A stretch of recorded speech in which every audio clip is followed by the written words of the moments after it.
평창올림픽 북한 대표단 파견에 이어서 남북 고위급 회담까지 새해부터 이 남북 간 대화 모드가 아주 무르익고 있는 상황이죠. 하지만 일각에서는 방심해서는 절대 안 된다라고 충고를 하고 있습니다.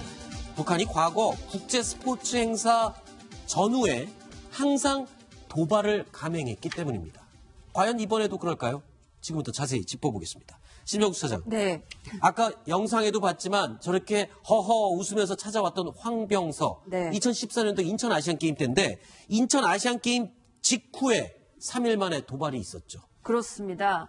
뭐 밥도 잘 먹고 인사도 저렇게 잘하는 것 같았는데 하고 간 다음에 사흘 만에 도발을 했습니다. 네. 서해 NLL에서 그 남북이 서로 조준하지는 않았지만 기관포를 가지고 교전을 하는 그런 사태가 있었는데 네. 그러니까 한마디로 북한은 북한 스케줄대로 핵 도발도 계속하고 미사일 도발도 계속하고 저런 것들은 저런 어떤 외교적인 갑자기 깜짝 방문이라든지 이런 것들은 그야말로 기습적으로 뭔가 시간을 벌려는 용도라든지 아니면 선전선동 목적으로 갑자기 저렇게 하고 자기네 스케줄, 무기개발 스케줄이라는 거 이런 것들은 그대로 가고 있다는 걸 보여주는 단면이겠습니다. 네. 당시에 NLL 교전이 벌어졌을 때요. 이 한민구 국방장관은 국정감사 도중에 관련 내용을 전달받았습니다. 북한 3인방이 불과 사흘 전에 악수까지 하면서 돌아갔기 때문에 도발을 전혀 예측하지 못했던 것 같습니다. 당시 영상입니다. 위원장님, 킨 거. 예, 지금 저희 해군이 입은 피해는 없고 상당한 거리를 두고 상호 대응 사격이 있었다 하는 점을 말씀드립니다. 상황은 정리가 된 상황입니다. 이것은 상호 교전이 있었다고 봐야 되겠습니다. 저 당시 아주 좋은 분위기였는데 왜 사흘 만에 갑자기 저렇게 교전이 난 거였던 건가요? 예, 이유가 뭐였습니까? 예, 북한이 좀 그런 그 예측 불가능한 그런 패턴을 늘 보여왔습니다. 그 네. 2002년 그 부산 아시안 게임 때도요. 그 미니 응원단이 오고 했습니다만 바로 또 이렇게 남북 간의 충돌이 있었고요. 네. 그다음에 2002년 그 한일 월드컵 때 4강에 진출해서 뭐 사람들이 그렇게 굉장히 환호하고 했을 때 바로 서해에서 그 제2연평해전이 벌어졌었습니다. 그때 네. 뭐 한포사기까지 그렇게 서로 주고받고 했었는데요. 저도 그 당시 사실 국방위원이었는데. 아, 그 당시에요? 네. 예. 국방위원인데 그때 이제 여러 가지 얘기가 나왔는데 네. 사실은 예측 불가능한 인물이잖아요. 그렇죠. 예, 북한의 이제 저 정권이 사실은. 네. 그래서 제가 볼 때는 이번에도 우리가 자꾸 방심하지 말자, 네. 속지 말자, 네. 이런 얘기를 계속 하는 게 또 언제 또 뒤통수 맞을지를 모르기 때문에 네. 그러는 거잖아요. 네. 제가 볼 때는 우리가 어제 방송에서 그랬지만 그 중국의 전문가가 얘기하고 있잖아요. 네. 진징이가 얘기했죠. 예, 제7차 실험이 또 있을 것이다. 네. 한번 있을 것이다. 이렇게 얘기를 하는데 저는 아마 그 시간표대로 그 북한의 김정은은 할 거라고 봐요. 정해진 시나리오대로. 올림픽의 참석 유무와 상관없이요. 그렇죠. 예. 누군가 패널이 우리 그런 얘기를 했습니다. 김정은은 지금 계획표를 쭉 세워놓고 그대로 계속 착착 진행하는 것일 뿐 뭔가 상황에 따라 변하는 건 없을 것이다. 이런 분석을 했는데 안 소장님 어떻습니까? 지금 김정은은 또 과거와 같이 평창 동계올림픽을 전후해서 이런 대화 제스처 뒤에 또 칼을 쥐고 있는 이런 도발을 감행할 가능성이 있을까요? 왜 저럽니까 도대체?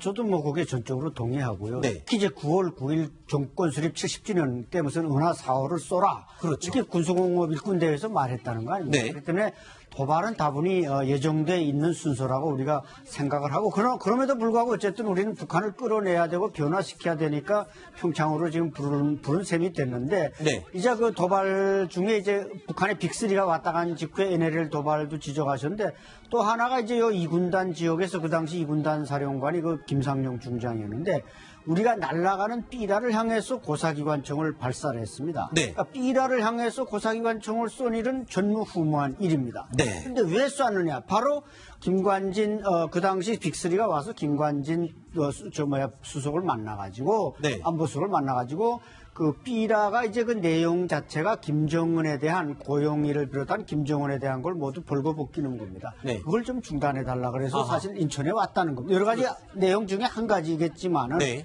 근데 그걸 중단 안 하고 또 날리니까 북한에 고사기관총을 쐈다는 거죠. 네. 그 때문에 북한에서는 뭐 도발이라는 것은 항상 예정된 순서이고 우리가 그걸 어떻게 관리해 나갔냐 이게 중요한 겁니다. 근데 그때와 지금하고 다른 게 뭐냐면 네. 이제는 핵이 완성됐다는 거죠. 거의 완성이 됐죠, 이제. 네. 그때는 핵 같은 게 없었을 때이기 때문에 뭔가 목리를 부리고 이런 식의 행동을 보였지만 지금 핵을 쥐고 있는 그런 상황이기 때문에 글쎄요. 자, 일단 청와대는 북한의 평창 동계올림픽 참가 의사에 대해서 아주 환영한다고 입장을 어제 밝혔죠. 언론에서는요, 이 북한 김정은의 제안에 절대 속지 말고 신중하라고 이구동성으로 이야기하고 있습니다. 주요 일간지에 실린 사설 내용을 저희가 하나씩 짚어보겠습니다. 먼저 동아일보 사설에는요, 김정은 평창 참가 대북 협상 과정에서 한미 균열 없도록 우리 뉴스탑10에서 조금 전에 우리가 나눴던 대화의 내용입니다. 북한의 의도에 말려들지 말라.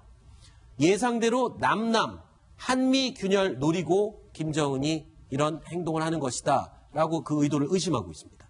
또 핵 위협과 평화, 양극단 메시지의 김정은 신년사라고 해서 김정은이 양극단의 두 가지 첨예하게 대립이 되는 제안으로 뭘 노리는지 자세히 설명을 하고 있습니다. 그리고 김정은의 평창 참가 언급은 차분하게 대응하라. 대부분의 일간지, 주요 일간지가 사설에서 우리 정부를 향해서 침착하고 말려들지 말라는 것을 공통적으로 지적을 하고 있습니다. 이런 가운데 야당에서도 정치권에서도 이번 김정은 신년사를 두고 청와대가 신중하게 대해야 한다고 목소리를 높이고 있습니다. 그런 신년사를 두고 청와대와 정부가 반색을 하면서 대북 대화의 길을 열었다. 그런 식으로 반영을 하는 것은 북의 책략에 놀아나는 것이다. 어제도 말씀드렸지만 이 올림픽 참가는 환영합니다. 그렇지만 이제 지금 북핵 문제 여전히 상존하고 있고 또 미국 발표에 따르면 ICBM 완성이 석 달 정도 후면 완성이 될 거라는 그런 우려가 있습니다. 지금 이 올림픽 기간이긴 하지만 거기에 대한 대비도 게을리하지 말아야 됩니다.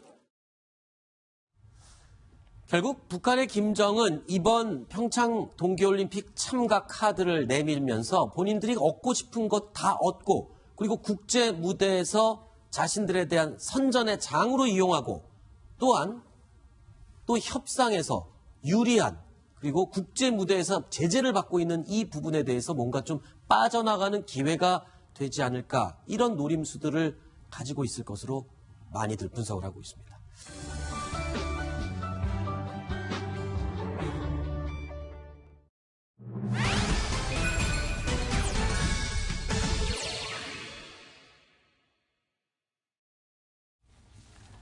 김정은 북한 노동당 위원장이 어제 신년사에서 평창 동계올림픽에 선수단을 파견하겠다는 뜻 밝혔다는 내용 계속 살펴보고 있습니다. 이를 두고 한미 간의 이간질이다, 무슨 속셈인지 모르겠다라면서 여러 의견이 쏟아지고 있는 반면에 아주 재미있는 분석이 또 나왔습니다. 먼저 김정은의 목소리 확인해 보시죠. 남조선에서는 겨울철 올림픽 경기대회가 열리는 것으로 하여 북과 남에 다 같이 의의 있는 해입니다. 남조선에서 머지않아 열리는 겨울철 올림픽 경기대회에 대해 말한다면 그것은 민족의 위상을 과시하는 좋은 계기로 될 것이며 우리는 대회가 성과적으로 개최되기를 진심으로 바랍니다. 대표단 파견을 포함하여 필요한 조치를 취할 용의가 있으며 이를 위해 북남 당국이 시급히 만날 수도 있을 것입니다. 자, 이번 순서부터는요, 박지훈 변호사 그리고 이유종 동아일보 사회부 기자 두 분이 함께 참여하겠습니다. 어서 오십시오. 자, 여러 가지 분석을 저희가 해봤었는데 영국 매체가 아주 재미있는 분석을 했습니다. 평창 동계올림픽에 참여하겠다라는 김정은의 제안은 이런저런 이유를 다 떠나서 김정은이 스키를 되게 좋아하기 때문에 북한 선수가 스키 타는 모습을 꼭 보고 싶어서 아마 마음이 흔들렸을 것이다. 이런 분석의 기사를 내놨어요. 영국 매체가요. 네. 그리고 이제 김정은이 그 스위스에 유학할 때 네. 겨울방학만 되면 거의 전 기간을 네. 그 베른에 머무르지 않고 네. 스키를 타러 갔다는 겁니다. 아, 실제로 스키 광인가요, 그렇게? 광이랍니다. 그리고 그 당시 이제 방학이 되면 여름 방학이든 겨울 방학이든 꼭 평양에서 고영이가 어머니가 이제 꼭 스위스로 갑니다. 그래서 어머니와 함께 스키 타는 모습이 여러 번 이제 촬영도 됐고 이것은 그만큼 김정은이가 다른 스포츠 물론 뭐 농구도 좋아하고 뭐 축구도 좋아하지만 네. 자신이 직접 했던 그야말로 거의 선수급으로 했던 것은 스키이기 때문에 아,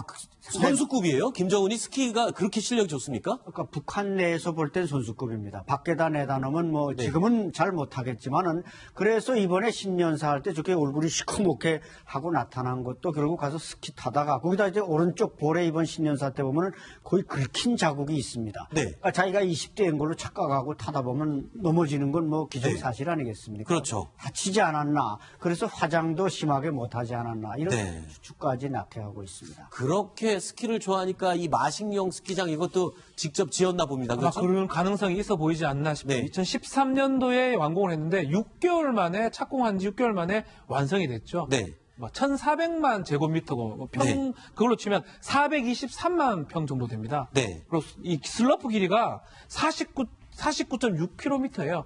아마 이 장웅 ILC 위원장 말로는 여기서 평창 동계올림픽을 해도 큰 문제가 없을 정도로 아주 크고 호텔도 크고 상당히 크게 지금 이게 아마 이 김정은의 그 스키 애호적 성향이 반영된 게 아닌가 네. 그렇게도 보입니다. 아니 뭐 충분히 그럴 수도 있을 것 같습니다. 뭐 우리는 앞부분에 계속 정치적인, 외교적인, 군사적인 이유에서 분석을 해봤지만 영국 매체는 아니다.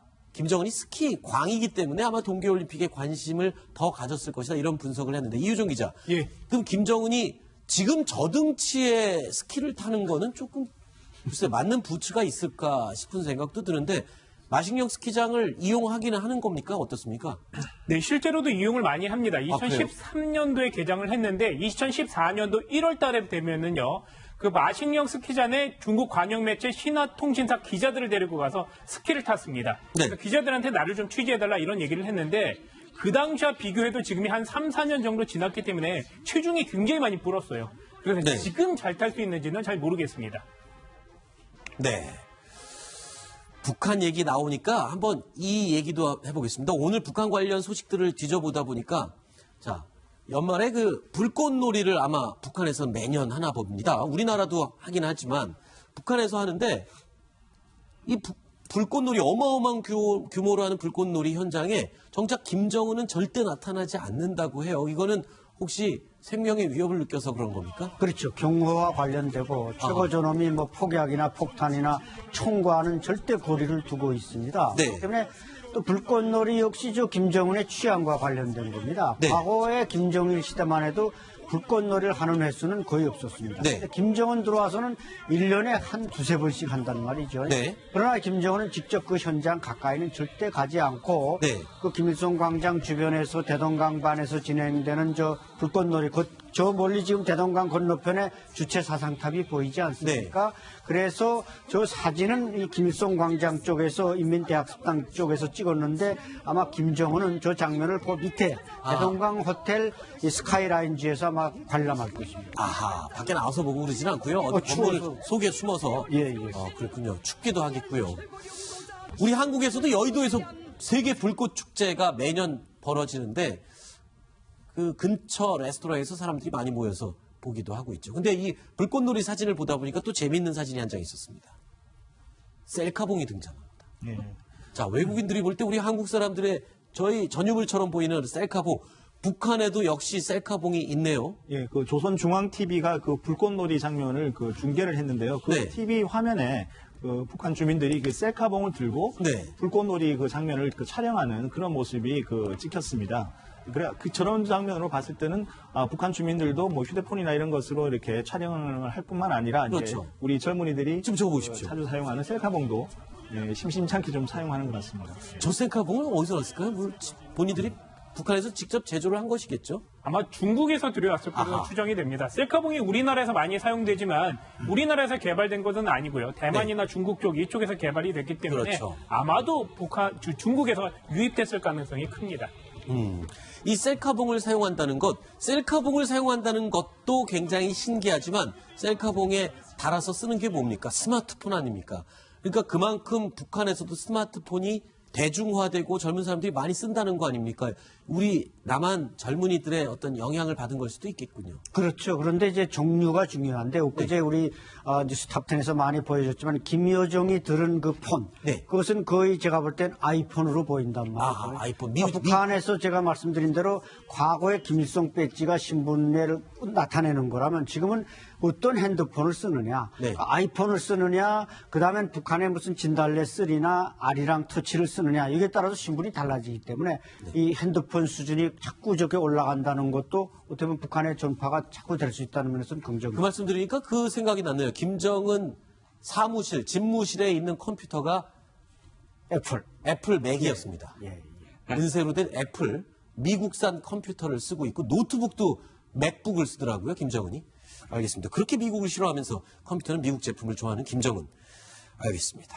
자, 안철일 소장님 얘기는 여기까지 듣도록 하고 이번 이야기 마무리하도록 하겠습니다.